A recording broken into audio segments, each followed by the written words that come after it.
공간은 기억을 간직하고 추억을 찾는 이들의 발걸음을 이끌기 마련입니다. 미국에서 출판 전문가로 일하고 있는 조지 메이 씨. 올해도 어김없이 한국을 찾았습니다. 대학 진학을 위해 미국으로 가기 전까지 용산에서 20년을 살았죠. 메이 씨의 고향은 용산 동빙고동. 미군이었던 아버지는 용산기지로 출퇴근을 했습니다.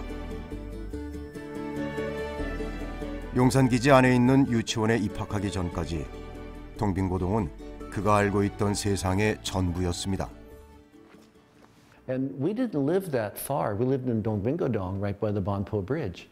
And from there to what we call the gate number 5 was not very far, less than half a mile. All the roads were dirt.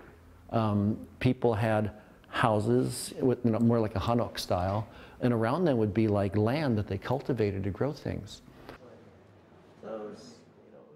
그 시절 집에 카메라가 있었고 학교 신문의 학생 기자로도 활동한 덕분에 많은 기억들이 사진으로 남아 있습니다. Now, this again is right by our home in Dongbingodong, between the Bonpo and the Hanam Bridge. This is 1963. I'm 5 years old. These are our dogs. My father and I used to walk our dogs down there every day. And the current Bonpo Bridge would be here, and the Hanam Bridge would be about a mile upstream. People actually lived on the river then. They would go fishing every day. They had houseboats. And then you could even go down there and eat. It was like a little restaurant that they had. 메이 씨가 용산기지 안에 첫 발을 내디딘 건 5살 나던 해인 1963년. 그날을 아직도 잊지 못합니다. Still from the outside, you look at it, there's like, there's fences with barbed wire. It was like a fortress kind of thing. It was almost like, almost like a castle wall. So I remember going on Yongsan, and it was just a whole different world. It was like you're transported from where we were, and Korea at that time was a third world country. And all of a sudden you go on Yongsan, and there's green grass everywhere. I'd never seen anything like that before in my life. It was just like totally foreign. And then you would go to places like the snack bar, and you're able to get I remember my first hamburger. I remember seeing my first flush toilet. And you just sit there and you're like, and just watching it and just amazed at it. It was just like. 처음 들어가 본 그곳은 그야말로 별세계였습니다. 주요 군사시설이 모여있는 메인 포스트와 아래쪽 사우스 포스트는 21개의 게이트로 밖과 연결돼 있었습니다. 사우스 포스트에는 대형 마트와 병원, 호텔과 학교까지 있었죠. Yongsan Garrison is kind of like, at that time, it was almost like a perfect small town America. I don't know if you've heard of the shows like Leave It to Beaver, on TV. It was like the picture of like a perfect small town in America where every family had a mother and a father. The kids would hang out in the streets, and we'd play until the sun went down, and we'd go home. 당시 서울에서 유일한 미국인 학교였던 서울 아메리칸 스쿨. 학년별로 두세 개 반에 25명 내외의 학생들이 수업을 받았습니다. 처음엔 초중등부만 있던 작은 규모였지만 61년 고등학교까지 생기면서 지방의 미군 자녀들까지 기숙사에 머물며 학교에 다녔습니다. 하지만 부모님 임기에 맞춰 1, 2년이 지나면 또 다른 나라로 떠나는 경우가 대부분이었죠. These are dandelions, and they say military dependents are like dandelion because no matter where they float, they can land and take. Oh yeah. 하지만 메이 씨는 유치원부터 고등학교까지 전 과정을 이곳 용산에서 다닌 20명이 채 안 되는 사람 중 한 명이었습니다. 덕분에 용산 기지에서 벌어진 많은 일들을 기억하고 있죠. 용산 기지를 방문한 포드 대통령의 사진을 찍다 경호원에게 들키기도 했고, 미스 아메리카들의 위문 공연도 보았죠. 1년에 한 번 열렸던 기지 개방 행사, 용산 카니발도 행복했던 추억으로 남아 있습니다. 기억을 풀어내던 메이 씨가 중요한 사진이 있다며 파일을 뒤지기 시작합니다. Do you know about this building on Yongsan? It was a Japanese bunker. And this was kind of a, almost like CIA kind of building. Special forces, very, very secret building. 한미연합군 사령부 군사시설인 이곳은 과거 일본군 사령부 작전센터였습니다. 6.25 전쟁 당시 한강대교 폭파 결정도 이곳에서 이루어졌죠. 갖가지 소문이 무성한 은밀한 곳이었습니다. 하지만 무엇보다 학창시절을 함께했던 친구들과의 시간은 고스란히 공간에 남아 지금도 생생하게 떠오릅니다. In the field itself, even though it's configured different, you can still see like where, okay, that's where I played Little League Baseball. That's where I played, minor league baseball when you're younger. Here's where I played senior league. Here's the football field. So you can see those, and in your mind, you can still, see the memories. And when I stepped inside the field house, even though nobody's playing basketball, you can still hear the shoes squeaking on there and the voices echoing in there. And 담장 너머 두 세계를 드나들던 소녀는 그렇게 청년이 되었고 어느덧 초로에 접어들었습니다. 그리고 그의 10대를 완성시킨 그곳은 또 다른 이들의 시간이 되기 위한 준비를 하고 있습니다.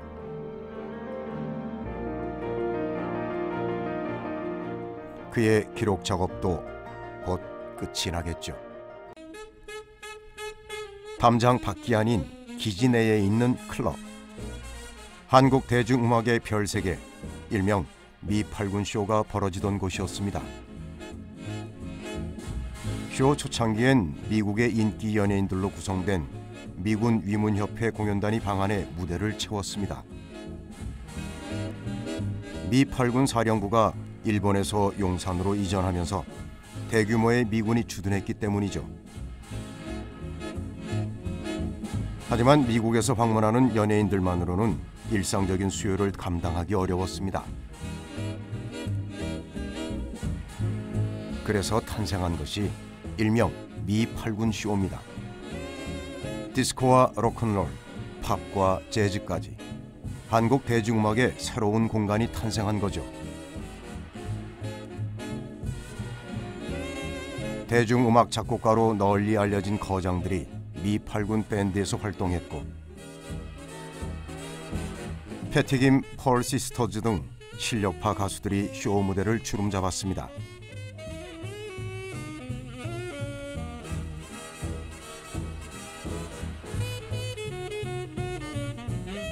한국 록 음악의 뿌리도 미8군 쇼였죠.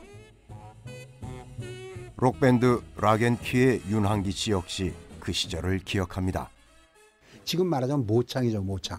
모창을 했는데 제가 했던 가수가 누구냐면 레이 찰스하고 루이 암스트롱 모창을 했어요. 특히 그 레이 찰스의 그 I Can't Stop Loving You라고 하는 그 곡을 그걸 부르게 되면은 첫 소절이 딱 나오게 되면은 미군들이 앉아 있다가 다 스탠딩 오베이션, 기립박수를 치는 거예요.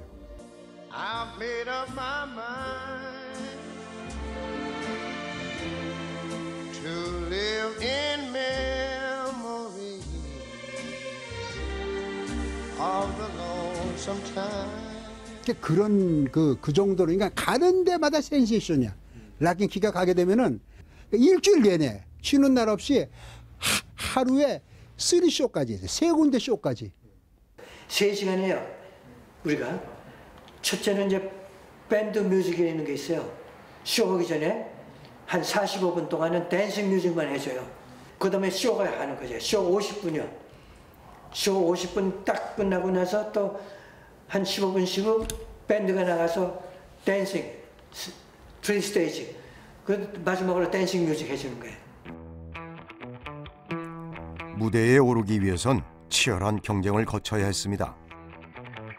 그 당시에도 연예 기획사와 연습생 시스템이 있었죠. 그 당시만 해도 미 8군 쇼를 관장하는 그 에이전트가 많았어요. 단체들이. 예. 그 단체에서 거기서 오디션을 먼저 보죠. 화양 유니버설 뭐 대형 무슨 뭐 아주 무슨 뭐 굉장히 많았죠. 연구생으로 시작을 해야 돼. 거기서도. 연구생으로. 그러고 나서도 미 8군 자체에서도 그냥 쇼가 되는 게 아니라 그때 오디션이라는 게 미 8군에서도 이제 그 오디션을 봤어요. 그래야 등급을 매겨요. 1년에 이제 2번씩을 봐요. 6개월마다 한 번씩 봐가지고서는 등급을 매겨요. 그게 이제 스페셜 A가 있고, 그 다음에 A가 있고, 그 다음에 B가 있고, C가 있고, D가 있어요. 예. 등급에 따라서 그게 돈이, 그 말하자면 출연료가 달라지는 거예요. 1950년대니까 한 번 나갔는데 180불인가 160불인가 그래 A는 200 몇십 불이었었어요. 더블 A는. 미 8군 쇼는 대중문화 종사자들의 주머니만 채웠던 것이 아닙니다. 외화 수입의 한 축, 연예 산업이었습니다. NPC라고 그래가지고 군표, 달러, 본토 달러가 아니고 미군들 이제 주둔군만 쓰는 그런 이 달러가 있었어요. 그러니까 그 돈이 그게 사실은 그게 외화벌이 지금 쉽게 말하자면 엄청난 돈이었었더랬죠. 그 당시만 해도. 그러면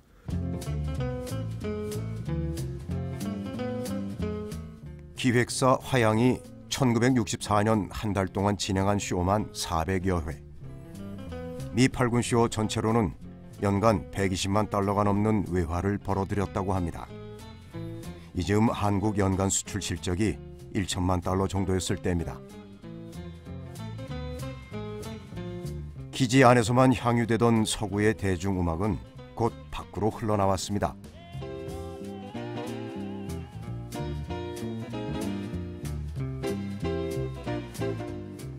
그때부터 이태원 클럽이 화려해졌죠.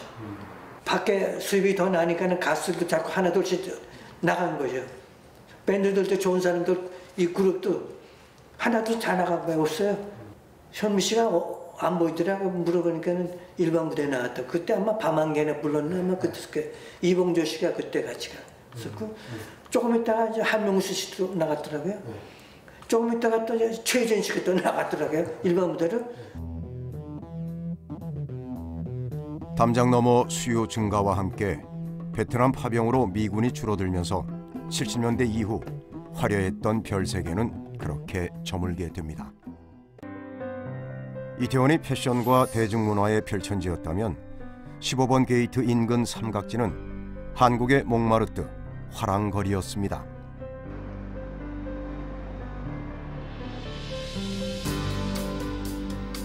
삼각지역에서 한강 방향으로 늘어서 있는 화랑과 액자 가게, 그리고 표구점과 화실들. 지금은 40군데 정도가 남아 영업 중이지만 한때 300여 명의 화가가 활동할 정도로 번창했던 거리였습니다. 그다지 관련이 없어 보이는 군부대 옆 화랑거리. 그 시작은 초상화였습니다. 파리 화랑이라고 1953년도에 생겼었거든요. 당시만 해도 흑백 사진밖에 없었어요. 그런데 이제 칼라로다가 초상화를 기가 막히게 그려서 또 살아있는 것처럼 좀 쭈그란 주름살도 없애가지고 젊은 사람처럼 해가지고 그려서 주니까 그 사람들이 최고 인기를 끌었어요. 또 그다음에 그 자기가 살던 고향 뭐 아리조나나 뭐 이런 시골 있잖아요. 그런 시골 풍경의 집들 내지는 풍경을 그려서 미국으로 보내니까 미국 가족들이 그렇게 좋아하더라 이래서. 미군을 대상으로 초상화와 풍경화를 그려주며 형성된 화랑가. 6, 70년대는 그야말로 황금기였습니다. 이거를 삼각지에서 이태원까지 가는 길에다가 쫙 널어놓고 그 사람들이 주말이면 나올 거 아니에요? 그러면 거기서 요거 좋다 이래가지고 구입을 해가지고 미국으로 보냈고, 고참이 쫄병을 데리고서 야 삼각지 가면은 문화거리니까 여기 가서 한 바퀴 돌아봐. 이래서 직접 데려와가지고 그림을 보여주고 이 작가하고 또 유통도 되고 또 인연을 갖고 그래요.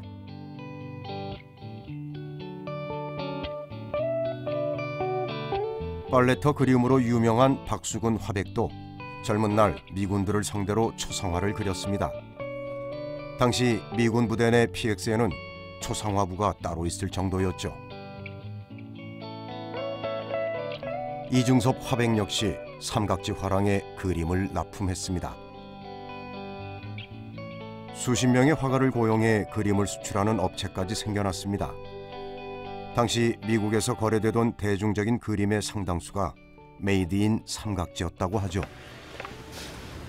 원래 화실이 이렇게 지저분해요. 빨리 그리기 위해서 붓으로다가 이파리를 하나씩 그리는 게 아니라 쪽쪽이 붓이라고 있어요. 원터치 툭툭툭 찍으면은 명암이 저절로 나오고 이파리가 수백 개가 있는 게 그냥 보여요. 그러니까 쫑쫑쫑쫑쫑 찍는다고 해서 쫑쫑이에요. 밥 로스라는 사람이 그 사람이 그리는 그림이 바로 쫑쫑이에요. 쫑쫑이나 그 이발소 그림은요 원터치로 그림을 그려요. 원터치로. 그래야지 그 사람들이 장수가 많이 나오고 수입이 많죠.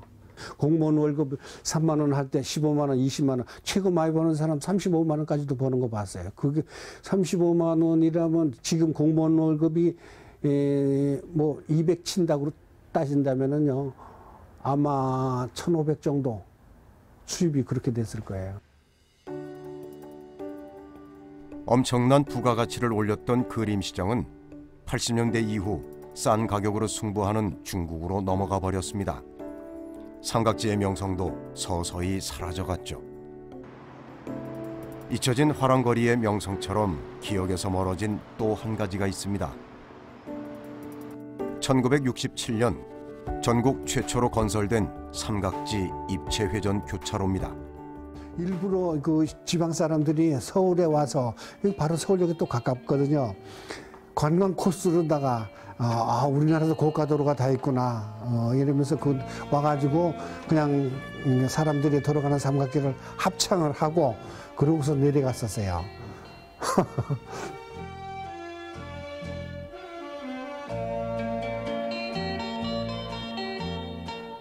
삼각지로 다리에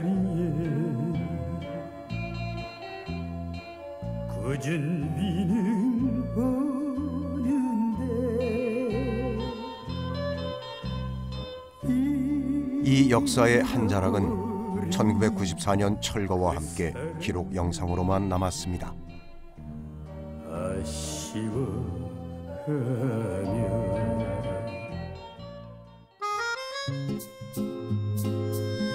기지의 북동쪽 담장은 일명 해방촌이라 불리는 용산 이가동과 맞닿아 있습니다. 남산에서 흐르는 산줄기를 따라 언덕 빼곡히 들어선 집들.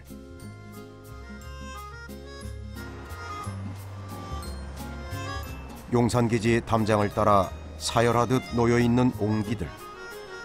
해방촌의 상징처럼 64년간 자리를 지켜왔습니다. 어저께 경상도 하나리만한 거 하나 여기서 팔렸어요. 미국으로 갔어요. 저기 호주로 갔어, 호주. 김치박스. 김치박스. 저 초성에 가나 봐요, 미국 사람들이. 그래가지고 초성이 뭐 금은깨 되면 다 와서 항아리들 많이 사갔어요. 근데 그냥 오광은 내가 갔다는데 잘 팔렸는데 미국 사람들은 이 요광에다가 과자 담아 먹는다고 사가요. 가게가 기지 담장과 딱 붙어 자리 잡은 탓에 한때 본의 아니게 은밀한 거래의 현장이 된 적도 있었답니다. 우리 우리 집이 동네 사랑방지.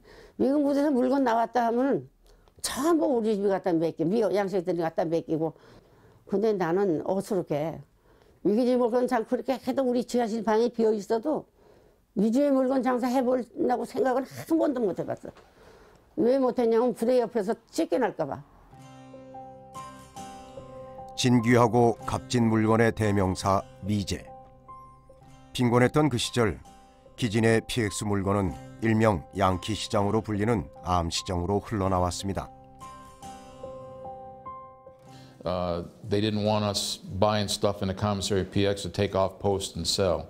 And that's a lot of what the cases in CID were at the time, is trying to catch people who were buying goods to sell in the local economy. 물건이 암시장으로 빠져나가는 것을 막기 위해 물품 구입 관리표까지 발급했을 정도입니다. You were limited how many things you could buy. So if your family had 2 to 3 people, you could only buy 9 pounds of coffee, 64 ounces of cocoa, even pepper, 8 ounces, salt, 26 ounces. 막는다고 막았지만 미군 부대 인근에는 어김없이 깡통 시장이니 양키 시장이 들어서며 끈질기게 명맥을 이어갔습니다. 지금은 다 옛말이 돼버린 일들. 신영근 씨는 그렇게 해방촌 50여 년의 변화를 고스란히 지켜봤습니다. 옛날보다 깨끗해진 거죠. 옛날에 이게 여기 다 한꺼번이에요. 그냥 뭐 전부 이국 사람들이 저기 파는 거예요. 그러니까 저 세타 떠서 파는 거 그거지, 공장. 남산 기슭 경사진 언덕. 해방 직후 용산동 일본군 관사에 무단 거주하던 월남 피난민 50여 가구가 미국 트럭에 실려 내려준 곳이 이곳 해방촌이었습니다.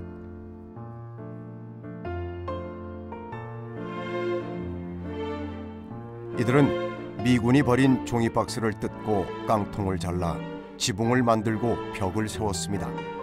학고방, 판잣집의 탄생입니다.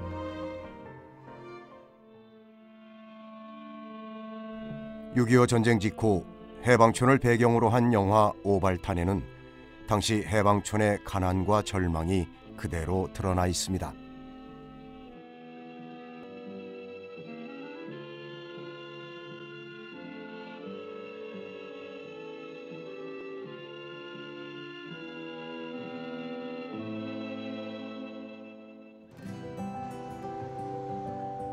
궁핍했던 월남 피난민의 언덕은 광복 이후 귀국한 동포들과 일자리를 찾아 상경한 지방민들까지 뒤섞인 그야말로 치열한 삶의 현장으로 변모해 갑니다. 117년 동안 이방인의 땅이었던 곳이 이제 용산공원이 됩니다. 미군 주둔 69년의 역사도 막을 내리고 있죠. 이 소식을 들었을 때 담장한 사람들은 어떤 느낌이었을까요? Well, sad. I felt very sad. I knew, but I can understand, you know, we're right in the middle of the capital of Korea, and we're a foreign army. So I can understand we should give the land back, but still with so much history and so many memories here, I was sad. Well, for me, it's very personal, right? So it's a story of my heritage, but it's also a story of Korea. Yeah, I hope they keep USFK White House and also the old 8th Army building across the street from that, because it represents two eras.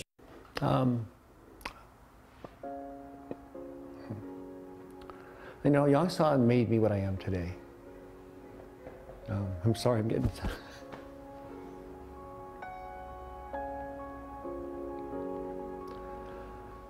Without the teachers there that, you know, guided us, and all the fathers that participated in our sports, scouts, you know, they made not just me, but all of us.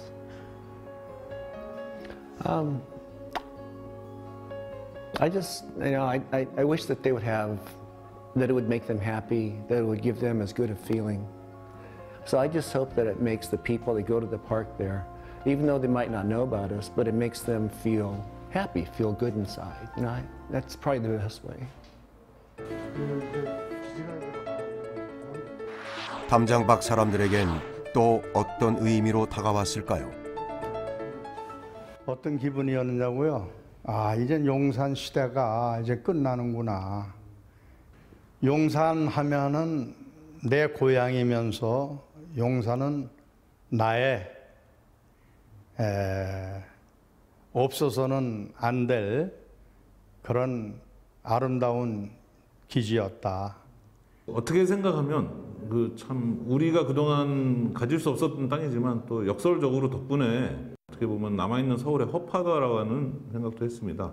오히려 그런 어렵고 힘들었고 정말 비참했던 처참했던 그런 모습까지도 그게 자료가 있다면은 다 그대로 해서 지금의 발전할 수 있는 거기까지 그걸 다 해주는 게 난 그런 거 메모리 센터가 그 안에 꼭 좀 생겼으면 해요.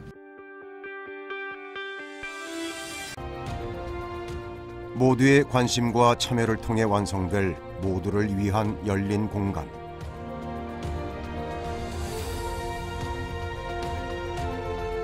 이방인의 군사기지에서 우리 품으로 돌아온 이 땅을 어떻게 만들어 나갈지 그 화두가 지금 우리 앞에 던져졌습니다.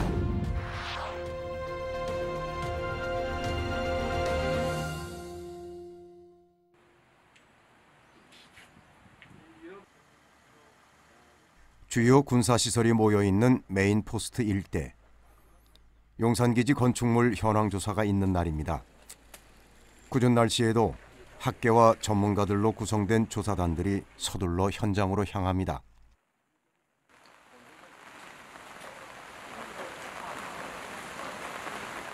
이번 조사는 기지 내 시설물의 안전 상태와 역사적 가치를 바탕으로 2차 정밀조사 대상을 선정하기 위한 일종의 기초 작업입니다. 1952년 용산기지가 미군에 공여된 후 68년의 세월이 지나 들여다본 기지 안. 조사단의 눈길을 끄는 건물들이 속속 나타납니다. 여기가 아마 위수병원 될 텐데? 위수병원 가면 다 없어졌는데 이게 위수병원 시절의 관사인지. 네. 여기가 위수병원 터거든요. 여기 전체가. 근데 여기잖아요. 그러니까 이게 아마 위수병원 관련 시설이 여기서부터는 그 앞에 있는 건물이거나 뭐 그럴 거예요. 일제강점기 때 건물로 추정은 되지만 우리가 조사에 남긴 기록이 없기 때문에 현재로선 남의 손으로 작성된 자료를 통해 유추해 볼 수밖에 없는 현실입니다.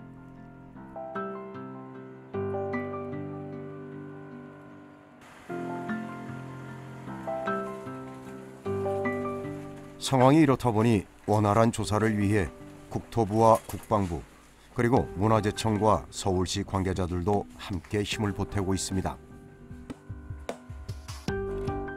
현재 용산 기지 안에 남아있는 건물은 약 1000여 동. 그중 미군이 제공한 목록을 기준으로 421개 동에 대한 기본 조사가 이루어지고 있습니다. 보여요. 여기 뭐가 보일 것 같다. 자세가 올라오는 게. 시설물 조사를 위해 제일 먼저 하는 작업은 천장을 뜯어 구조물을 살펴보는 일입니다. 같은 목재를 하더라도 일본 사람들이 한 그 수법하고 재료하고 미군이 썼던 재료하고 수법하고 달라서 그걸 구별을 하는 거 제일 빠른 게 천정속을 봐서 지붕 구조를 밝혀보는 게 제일 첫경이거든요. 벽이나 이런 데는 다 마감재로 쌓여 있으니까 그걸 저희가 마음대로 뜯지 못해서. 이 건물도 미군이 지은 건물이라고 돼 있긴 하지만 행여 모를 일입니다. 여기 보면은 뉴 윈도우라고 하나 있어요. 61년도에 이렇게 개조가 됐겠지. 이게 원판일 수도 있고 아닐 수도 있고 그거 아직 그거 확인이 안 돼. 대규모 조사단과 장비를 총동원하면 될 텐데 그렇게 하지 못하는 이유가 있습니다. 여전히 미군이 남아 근무하고 있는 군사기지이기 때문입니다.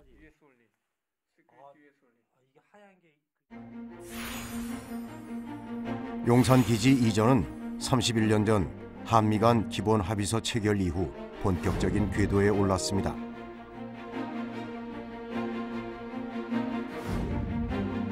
땅의 용도를 국가공원으로 결정하고 특별법 시행과 국제공모를 실시하는 등 공원화를 위한 준비를 진행해 왔습니다.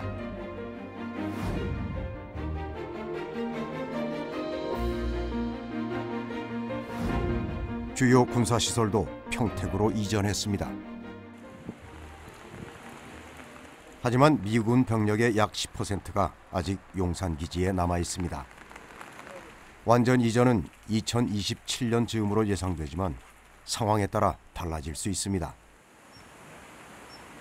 어쩌면 작년에야 비로소 기초적인 작업이 시작된 셈입니다.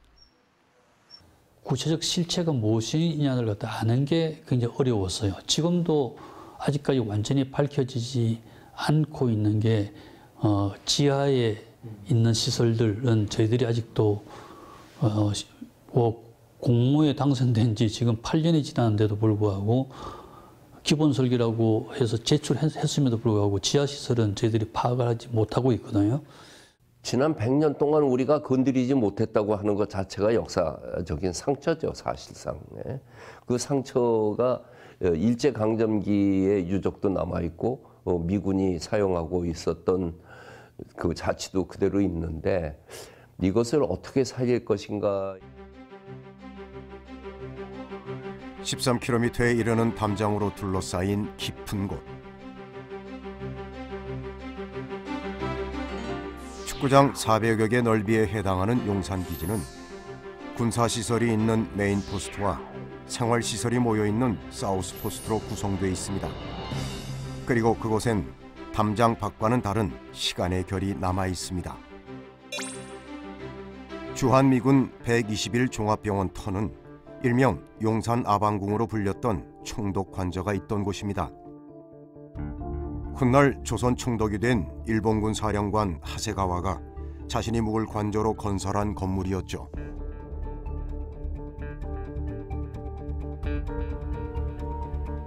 (6.25) 전쟁 때 파괴된 후 방치되다 결국 미군에 의해 철거됐습니다.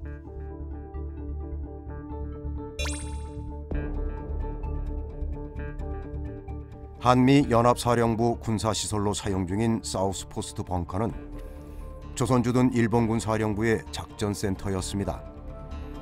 대륙 침략과 식민 지배의 거점이었던 곳이죠.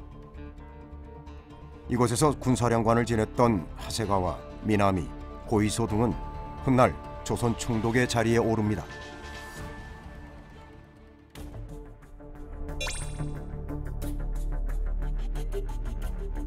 일본군 형무소인 위수 감옥도 있습니다. 감옥을 둘러싼 담장과 일부 건물들은 거의 원형 그대로 남아있는데요. 6.25 전쟁 당시 탄원까지 찾아볼 수 있습니다.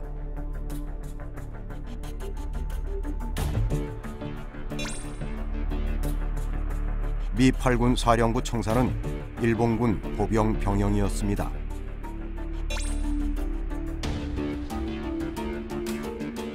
일본군 장교 숙소였던 이 건물은 해방 후 미소공동위원회 당시 소련 대표단 숙소로도 사용됐습니다.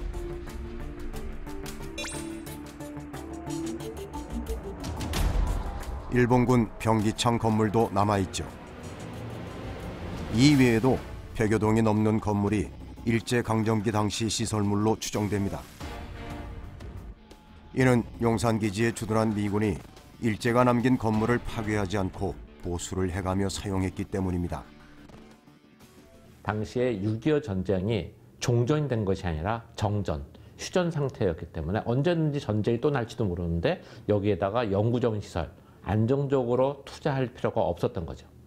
그래서 기존에 있는 시설을 최대한 오래 쓰면서 새로운 건물들은 가건물 형태로, 임시 건물 형태로 사용했기 때문에 그 건물들이 굉장히 잘 남아 있을 수 있었습니다. 지난해 7월 하순 조사단의 일정도 막바지에 접어들었습니다. 미 8군 사령부 청사는 일제 보병 병영을 재활용한 건물입니다. 한때 유엔 군사령부와 주한 미군 사령부까지 함께했던 근대사의 주요 장소입니다. 창밖 맞은편 한미연합군 사령부입니다.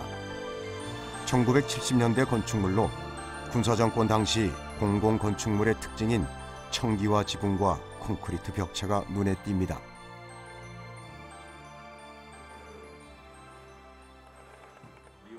미군이 수리에 사용했다고는 하지만 1908년에 지어진 건물. 안전 상태를 점검하기 위해서라도 천장 조사는 필수입니다.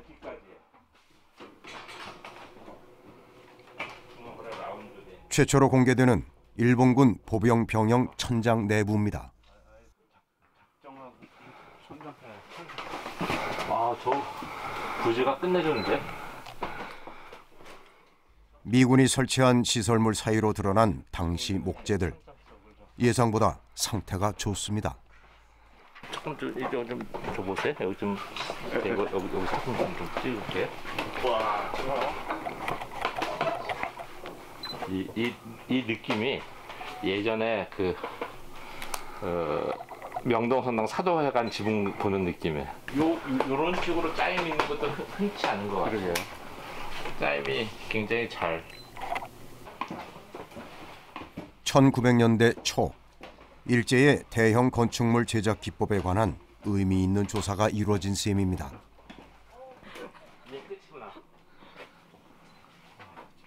이거는 사실은 서양식 목구조예요. 일본식 목구조 아니고요. 그다음에 이게 관리 상태가 좋아서 아까 지붕이 물이 안 샜기 때문에 원래의 구조가 그대로 잘 남아 있는 거고 그 당시는 굉장히 대공간 구조물이기 때문에 부지나 그런 것들이 굉장히 잘 남아 있는 거고요. 일본 애들이 영구 병영으로 지었기 때문에 워낙 공을 들여서 아마 일본이 가장 공 들여서 지은 거의 첫 번째 건물. 견고했던 식민 지배의 꿈. 그 강렬한 염원을 건축에 담아 하나하나 벽돌을 쌓아 올렸을 겁니다.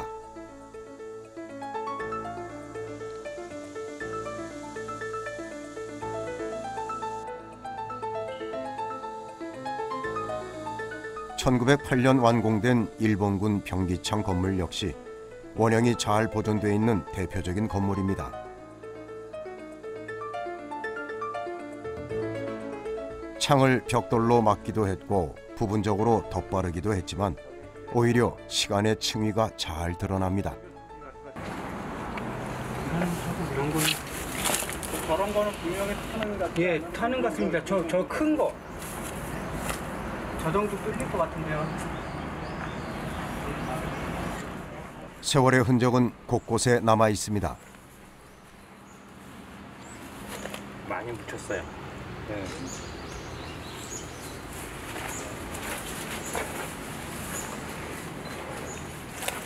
한 3cm 이상은 묻힌 것 같습니다.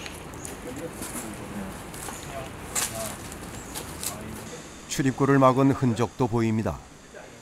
근데 이게 병기지창이기 때문에 물론 이 구조를 보면 사람이 근무했을 것 같지는 않아요. 이게 이제 하중 부담이 워낙 큰 장비들이나 그런 것들이 많으니까 좀 이렇게 했을 텐데. 아니면 이거하고 여기 이쪽에 관리하는 뭐 조그만 뭐가 있었으려나? 일제 강점기 당시 원형과 배치 형태를 알기 위해선 심도 있는 조사가 더 필요한 상황. 시간과 조건이 아쉬울 따름입니다.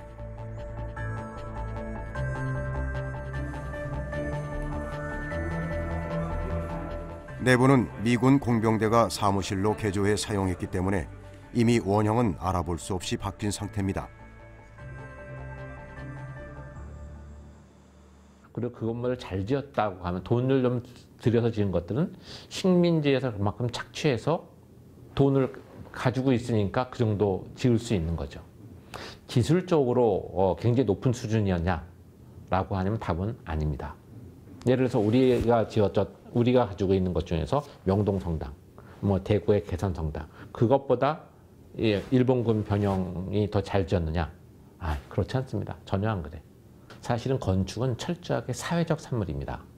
그래서 미군 부대 안에 있는 일제강점기의 건축물들은 남아있는 그 건물들이 당시에 일본이 동북아시아 정책, 일본의 패권주의의 성격을 굉장히 잘 보여줍니다. 그래서 그런 의미에서 본다고 하면은 지금 78년대의 보병부대의 건물들은 건축사적으로는 물론이지만 사회사적으로, 역사적으로 굉장히 중요한 건물이라고 할 수가 있고요. 용산기지가 역사 공간으로 가치를 갖는 것은 일제강점기 건축물 때문만은 아닙니다.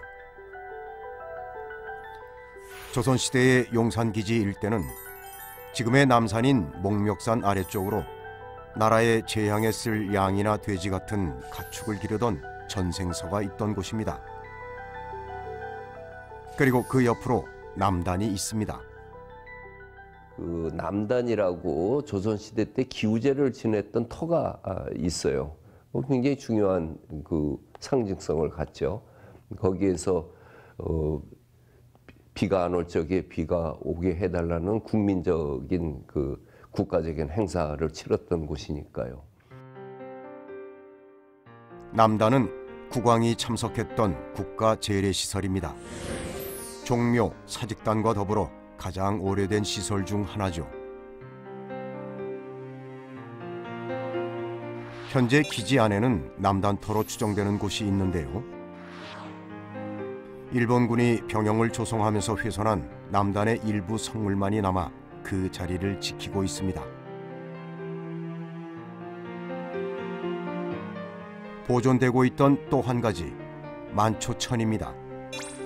인왕산에서 발원해 한강으로 흘렀던 7.7km에 이르는 하천. 기지 안을 지나는 만초천 지류는 삼각지 부근에서 본류와 만나 한강으로 흘렀습니다.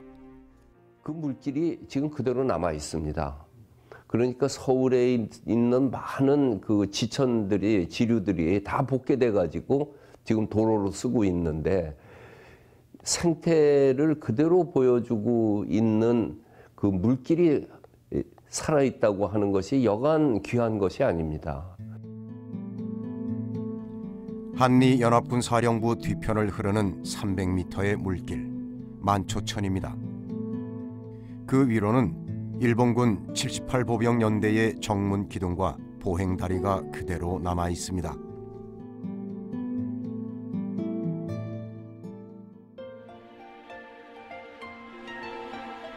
일제의 병영으로 훼손되기 전 남산의 지맥은 둔지산으로 흘러 한강을 향해 열려 있었습니다. 하지만 담장은 그 지맥을 끊어 놓았죠. 끊어진 것은 삶의 터전도 마찬가지입니다. 1906년 일제의 군사기지화 당시 둔지미 마을 주민들은 조상 대대로 살아온 고향에서 강제 이주를 당했습니다. 둔지산과 만초천을 낀 삶의 터전에서 일제의 식민 지배를 위한 병참기지를 거쳐 한미 군사동맹의 현장으로 변모해온 그 땅이 지금 또 한 번 거대한 변화를 앞두고 있습니다. 용산공원은 첫 번째 국가도시공원이 될 거거든요. 그 의미는 이제 국가가 국토 환경에서 공원을 아주 중요한 공간 환경으로 바라보기 시작했다라는 것을 의미하고요. 그것은 우리 세대뿐만이 아니라 이제 미래 세대에서 국토를 어떻게 바라볼 것이냐라는 전환점을 보여주는 상징적인 의미를 갖는다고 생각하고 있습니다. 전 세계의 도시에 특히 우리나라처럼 드물게 산지형 도시에 1000만이 인구가 살고 있는 곳에서 이런 1시간 반에서 2시간 거리에 300만 제곱미터에 육박하는 거대한 공원과 또 한양 도성이라고 하는 600년 역사가 넘는 그런 도성을 2시간 이내에 하나의 보행로로 연결될 수 있다는 것은 전대미문의 어떤 기회가 온 것이고요. 지하철 6호선 녹사평역.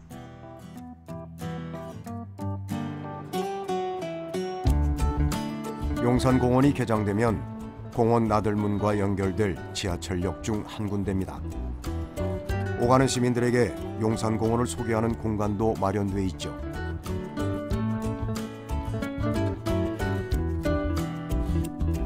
역사 한쪽에 마련된 공간에선 시민 참여 프로그램이 진행 중입니다. 어항 안에 흙을 채우고 식물을 심는 테라리움 만들기. 가족들이 함께 할 수 있어 반응이 좋은 프로그램입니다. 용산공원이라는 것도 솔직히 잊어버리고 있었고 여기 부대가 있는지도 몰랐고 그러고 있었는데 오늘도 애 아빠 차 타고 오면서 엄마 이 옆에는 왜 그렇게 철조망이 쳐져 있어? 라고 물어보더라고요. 이런 수업이 있으니까 알지. 솔직히 안 그러면 올해는 그냥 뭐 넘어가고 나중에 뭐 공원 다 만들어가지고 무슨 행사할 때나 오지 않았을까 싶은 생각이 들더라고요.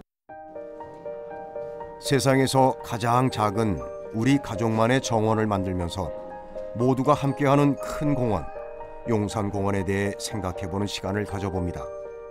가족끼리 좀 와서 같이 이렇게 좀 거닐거나 잔디구장에서 공놀이도 할 수 있는 그런 좀 녹지가 많은 공원이었으면 좋겠어요. 네, 애들하고 뛰어놀 수 있는 공간이 많았으면 좋겠어요. 아이들이 행복할 수 있는 공간, 그보다 이상적인 곳이 있을까요? 용산공원에 천사가 있는 것처럼 아이들이 마음껏 뛰놀고 숨 쉴 수 있는 그런 공간이 됐으면 좋겠다 하고. 용산공원에 꼭 심었으면 싶은 혹시 식물 같은 게 있을까? 느티나무? 느티나무? 네. 왜요? 그게 이렇게 크니까 사람들이 이렇게 쉴 수도 있고 그걸 보면서 좀 편안함을 느낄 것 같아요. 커다란 느티나무처럼 안식을 주는 공간. 어쩌면 많은 분들이 바라는 공원의 모습일 겁니다.